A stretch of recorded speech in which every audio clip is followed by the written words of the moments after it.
Hi, Seekers of Wisdom. Welcome to another episode of Chronicles of 1900. It's an inspirational podcast. My name is Abraham Sunday. Now, I spoke about the HPI visa last week, which is High Potential Individual Visa. I believe you've been looking into it. And now, I want to also tell you about the innovator visa, which I've talked about before. So that innovator visa is also applicable to anybody that is in the UK, and you need to be endorsed as well. Similar to what I said last week, you need to be endorsed as well. But the difference is this: innovator visa can lead to settlement. So if you have a good idea and you have been given HPI, it means that you're already one leg into innovator visa. Does that make sense? So if you have a good idea and you apply for HPI visa and you have been endorsed by the university, now what you need to do next is put it at the back of your mind that as soon as I get a PI visa, then I can go into innovator's founder visa, because that innovator founder visa is a good visa for you to be able to settle. But remember, I told you last week that your HPI does not lead to settlement, but innovator founder visa will lead to settlement. So you need to apply knowledge.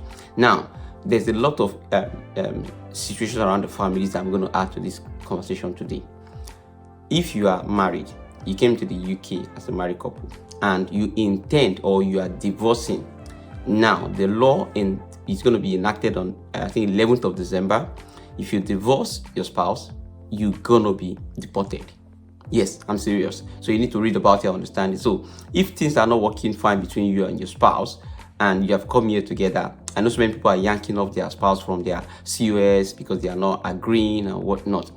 If you have children in the family and everything, please remember that yanking somebody off the visa does not solve the problem, because they're going to be deporting them now.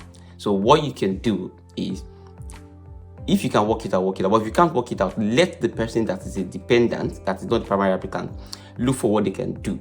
Now, that's where things like this comes in. They can apply for skills visa themselves. They can apply for a study visa. They can apply for this, what's it called, innovator founders visa as well.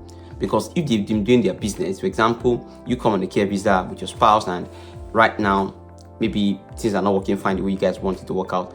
If your spouse is already starting their own business, maybe like African restaurant or African food shop, or they're doing logistics, or they're doing something as a business on their own, this is where it's easy for them to find a route that they can use to apply on their own and then sort things out. If things works out fine for both of you later, fine.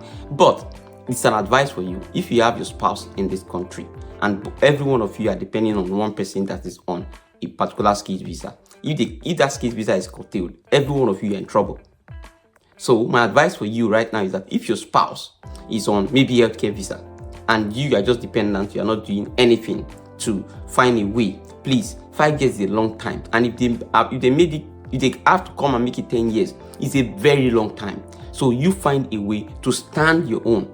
So what I mean is, have your foot standing, have your spouse foot standing, a different sponsor. I have somebody already in my circle of members in church that I told them this, and right now he's on his own, the wife is on his own.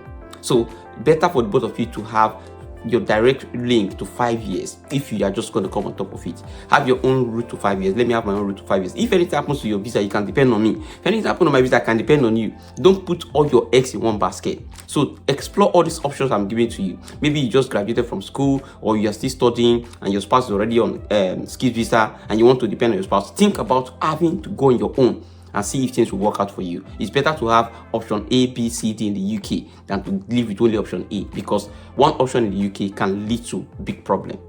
I hope this has helped you. Share with somebody, let them understand. Please don't divorce. If you divorce, it's deportation. Look for solution, find a way out. At the end of the day, we are all finding a way to meet ends meet. Don't make somebody suffer because of you, or because of your decision, or because of your selfish decision, if I put it that way. I pray God bless you. Have a lovely one. My name is Abraham Sunday. It's Chronicles of 1900, and it's an inspirational podcast. Thank you, and see you again next week.